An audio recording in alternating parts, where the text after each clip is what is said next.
Hey everybody, so parked behind me right now, those are the three best off-road mid-size pickups on the market. That's the Jeep Gladiator Rubicon, the Chevy Colorado ZR2 Bison, or ZR2 if you're in the States, and then that is the Toyota Tacoma TRD Pro. Now, recently I talked to you all about these three trucks, and at the end of that video I told you which one of these trucks I would buy, but this is not about what I want. This video is all about the numbers. So we're gonna look at the spec sheets, and I'm gonna break down for you which one of these trucks is actually best at what, which has the best power, which has the best fuel economy, which has the best tow rating. We're gonna go over all of that stuff, and don't worry, I did do some fresh off-roading. I broke through some serious ice into the mud, and that will get in here too. So let's go over all the numbers.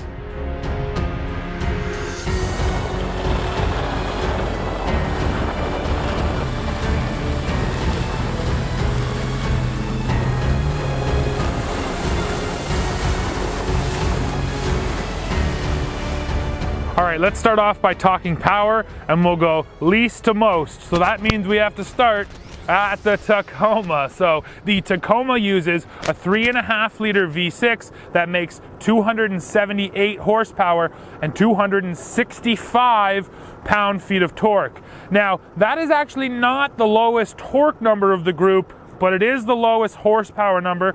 And there's another thing. This engine is still hooked to a 6-speed automatic. The other trucks both use 8 speeds, but Toyota still links it up to a 6-speed. Now, next most powerful, we pass over the Chevy and we get to the Gladiator. So the Gladiator Rubicon, it uses a 3.6 liter V6, makes 285 horsepower and 260 pound-feet of torque. So it actually makes 5 pound-feet less than the Tacoma does, but it makes more horsepower. So we're calling this second place, especially because this engine is paired with an 8-speed automatic. And finally, going over to the most powerful of the group, we have this guy right here. That is the 3.6 liter V6 under the hood of the Colorado. It makes 308 horsepower and 275 pound-feet of torque.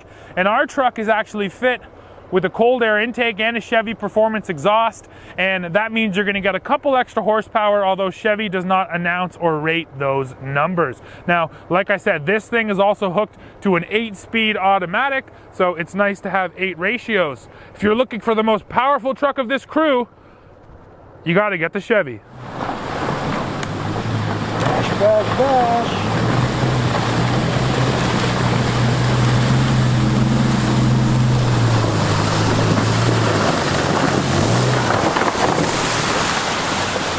So now that you know the power story, well, the fuel economy story is gonna make a lot of sense to you as well. So the least efficient truck here is this guy right here, the most powerful one, the Chevy ZR2.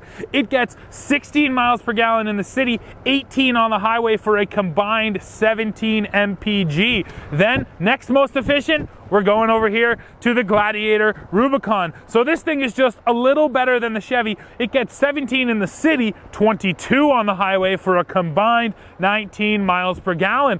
And then what's surprising is the old 6-speed automatic over here that I complained about, well, it actually gets the best fuel economy. This TRD Pro is rated at 18 miles per gallon in the city, 22 on the highway for a combined 20 miles per gallon. So it's a funny thing, if you're looking for the fuel sipper of this bunch, you want to go with the Toyota.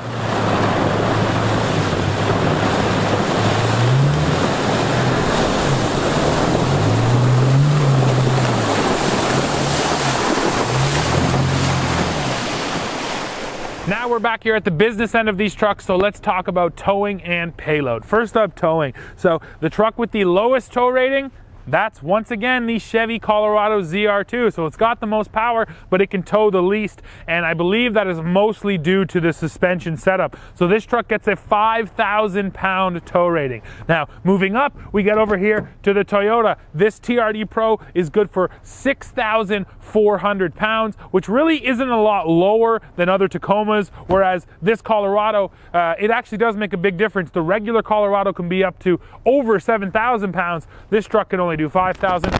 And then finally we have the Gladiator, and this is really where it shines, because going for the Rubicon, you actually don't give up any tow rating. This truck right here is rated to tow 7,000 1,000 pounds, a pretty serious tow rating for a midsizer. Now, when it comes to payload, these trucks are really close together. And first, let me tell you the maximum numbers, then we'll go look at the actual door stickers. So the lowest payload of the group, right here again, the Colorado at 1,100 pounds. Moving up, you get to the Gladiator. That truck is good for 1,160 pounds of payload, and just 15 pounds more comes the Tacoma TRD Pro at 1,175. But now, let's go actually look at the door stickers and see in the real world which one of these trucks has the most payload. So first, starting with the Tacoma. So let's take a peek at the sticker, and it says 948 pounds of payload. 948. So like usual, those max numbers are not actually that close to what the real world numbers are. So make sure if you're ever looking to get a truck, you go and check out the door jamb sticker, because that's the actual payload rating for that specific trim of pickup. So now let's take a look at this Chevy in the real world. 1,051 pounds. See, so there's a great example of why you got to check. This Bison can actually handle more payload than the Tacoma, which is not the case if you were to just look at the max numbers. Now finally, let's see if the Gladiator takes this battle.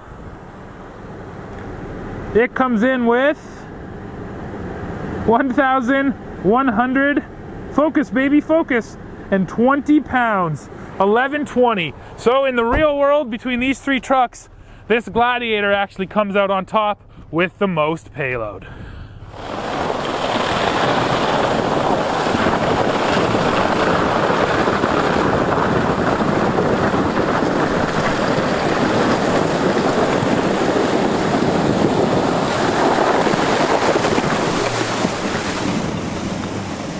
All right, and the last thing we have to talk about here is, of course, the off-road numbers. So first of all, ground clearance. Well, the Chevy offers the least amount of ground clearance at 8.9 inches. Toyota comes in at 9.4 inches, while the Gladiator honestly is in a bit of its own category with 11.1 inches of ground clearance. Same goes for the approach. You're looking at a 43.4 degree approach angle compared to just 35 degree approach over there on the Tacoma. For departure angles, the Rubicon also takes it with a 26 degree departure, though that ties with the Tacoma's 26 degree departure, and here on the Colorado, you're looking at a 23.5 degree departure.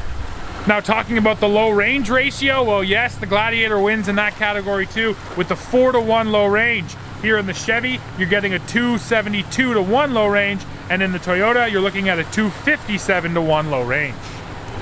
And showing off just how serious they are about off-roading, Jeep is the only manufacturer of the three to offer an RTI score. This Gladiator Rubicon comes in with a 623 on the RTI. And now it's time to go over the pricing, so let's look at the build sheet. So first up, the Gladiator Rubicon. Base price is $52,495, and keep in mind this is all Canadian pricing. US pricing is coming right up. So there's all the options. Total price for the Ruby comes in at $68,050. Certainly not a cheap truck, and it's actually going to end up being the most expensive of this bunch. So here's the Colorado ZR2. You can see all the features there. And no, it's not your eyes. The printing here is a little bit blurry, a little bit weird. Here's an interesting note.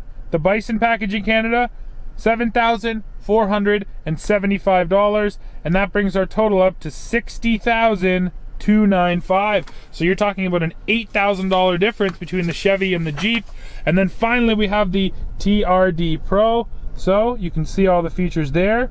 The army green paint job, which really is pretty cool looking. The features, and then finally the TRD Pro package. Yeah, it's a $12,400 package, but it really does bring along a lot of stuff with it. You can see all of the different options that come with the package. And then finally, the cheapest truck of the bunch, the TRD Pro, at $58,096. Now let me throw up all the US pricing so you can see what these trucks cost south of the border.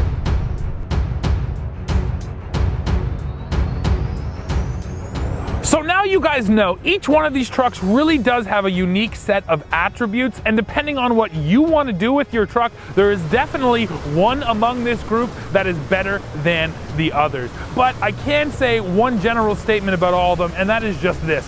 These days, going for an off-road pickup really does not compromise how hard these trucks can work anymore. They still tow confidently and can haul payload confidently, and all three of them are still pretty serious amounts of fun once you get off-road. So guys, that's it for this video. Make sure you go below, hit like, hit subscribe, and then come right back here to the channel as we keep on bringing you the latest news, views, and real-world reviews. See ya.